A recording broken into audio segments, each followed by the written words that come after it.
नमस्कार दोस्तों, स्वागत है आप सबका हमारे चैनल में। तो आज का हमारा विषय है बदबू। बदबू शेखर जोशी जी द्वारा लिखित कहानियों में से एक कहानी है। इस कहानी के अंदर शेखर जोशी जी ने कारखाने में काम करने वाले मजदूरों के जीवन के संघर्ष को दर्शाया गया है कि बदबू होते हुए भी कारखाने के लोगों को बदबू महसूस नहीं होती, अर्थात अब वे उस व्यवस्था के गुलाम हो चुके हैं। तो आइए शुरू करते हैं हमारी इस कहानी को। तो हमारी ये कहानी शुरू होती है कारखाने में काम करने वाले आए एक नौजवान की भर्ती से, जिसे कारखाने में पहले दिन काम करने के बाद अपने हाथों से गहरी बदबू का अनुभव होता है, जो कि साबुन तथा केरोसिन से धुलने के बाद भी और अधिक और तेज होनी शुरू हो जाती है।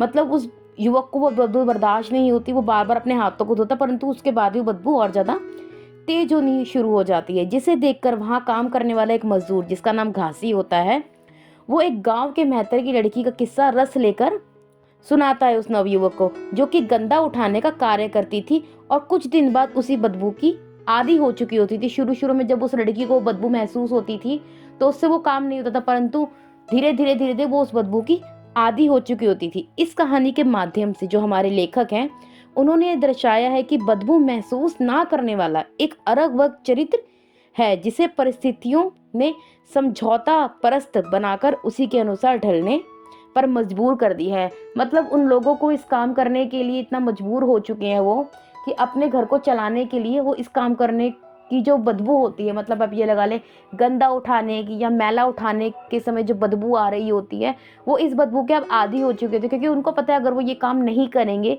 तो उनका घर नहीं चल पाएगा, उनके घर में रोटी नहीं बनेगी, उनके घर में चूल्हा नहीं जलेगा। तो अब वो इसके आदी हो चुके होते हैं, उन्हें अब इस बदबू के साथ काम करना या रहना आ चुका होता है।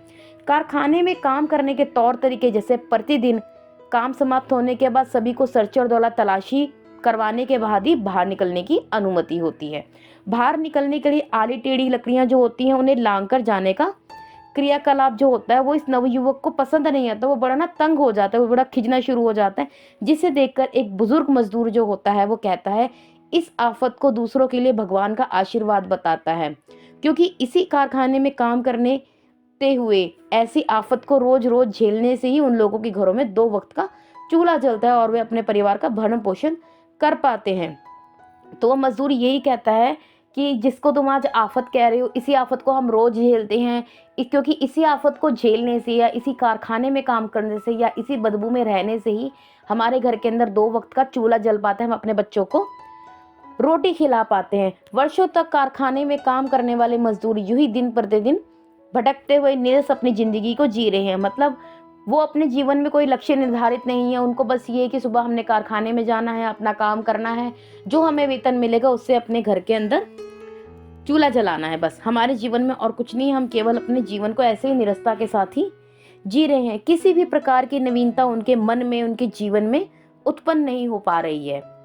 कारखाने के नियम अनुसार बड़ी सिगरेटें पीने की किसी भी मजदूर को अनुमति नहीं है। मतलब कोई भी मजदूर जो है वो सिगरेट नहीं पी सकता, और अगर कोई मजदूर सिगरेट पीता पकड़ा भी जाए तो उसे 1 रुपए का जुर्माना देने का दंड दिया जाता है। कारखाने में काम करने आए उस नवयुवक जो होता है उसे बर्दाश्त नहीं होती ये बात, जो प्रारंभ में काम करते समय अपने हाथों में बदबू का अनुभव करता। मतलब जो नवयुवक होता है उसको ये बातें अच्छी नहीं लगती, जब शुरू से उसको अपने हाथों में जब बदबू भी महसूस हो रही थी तो उसे ये सब अच्छा नहीं लगता कि जो अफसर लोग हैं वो कारखाने में सिगरेट पी सकते हैं लेकिन जो मजदूर है वो नहीं पी सकता।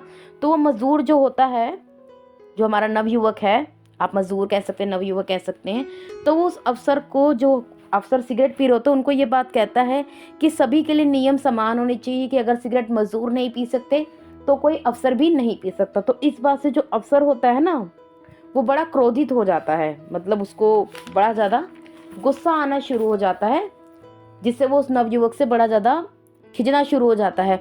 और आने वाले 1-2 दिन के अंदर ही यहाँ काम करने में समय, जो काम करने का समय होता था, उस पर पाबंदियाँ लगानी शुरू कर दी जाती हैं। मतलब जो नियम होते हैं उन्हें और ज़्यादा सख्त कर दिया जाता है कि मतलब कोई भी लेट नहीं होगा, 1 आधा मिनट भी देरी नहीं हो पाएगी, क्योंकि नवयुवक ने आवाज़ उठाई थी। तो उसकी आवाज़ को उठने ना देने के लिए ये सब काम किए जाने शुरू कर देते हैं। और नवयुवक जो होता है उसके साथ जो भी सहानुभूति रखने वाले मजदूर होते हैं तो उनका भी वेतन काटना शुरू कर दिया जाता है। और नवयुवक से कोई भी चूक हो जाए तो उसका भी वेतन काटना शुरू कर दिया। मतलब अपने विरोध में वो जो बड़े लोग होते हैं, या फिर ये कह सकते हैं अफसर लोग जो होते हैं, वो अपने विरोध में किसी भी मजदूर की आवाज़ बर्दाश्त नहीं कर पाते। अब जो नवयुवक होता है वो धीरे धीरे सबसे अलग होना शुरू हो जाता है, क्योंकि कोई भी उससे बात नहीं करता, क्योंकि उनको पता है अगर हम इस नवयुवक से बात करेंगे तो हमारा भी वेतन काट लिया जाएगा।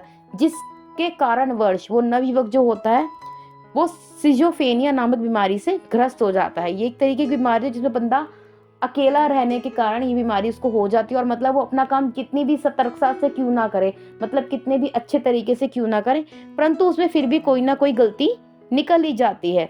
दिन भर काम करने तथा थकान से चूर होकर एक दिन जब वो नवयुवक अपने हाथों से बदबू को साफ कर रहा होता है, तो उसे लगता है कि अब मेरे हाथों से गंध मिट चुकी है, परंतु वो अब महसूस करता है कि अब वो भी इस बदबू का जो है आदी हो चुका है। तब उसको एक घासी द्वारा सुनाई गई मेहतर की कहानी याद आती है, जो उस लड़की की कहानी उस घासी ने सुनाई थी, कि मतलब जिस तरीके से वो गंदा का काम कर रही थी, शुरू शुरू में उसे बदबू महसूस होती थी, परंतु धीरे धीरे वो उस बदबू की आदी हो चुकी थी, और इसी प्रकार मैं भी इस बदबू का आदी हो चुका हूँ। तो ये सोच के उस नवयुवक को जो होता है अत्यंत खुशी होती है, क्योंकि यह बदबू अब उसके अंदर के संघर्षों और उसकी क्षमता और उसकी परिस्थितियों जो होती है ना, उन सबको दर्शा रही होती है।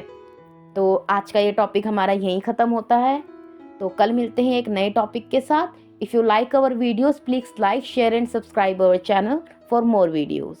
तब तक के लिए बाय बाय।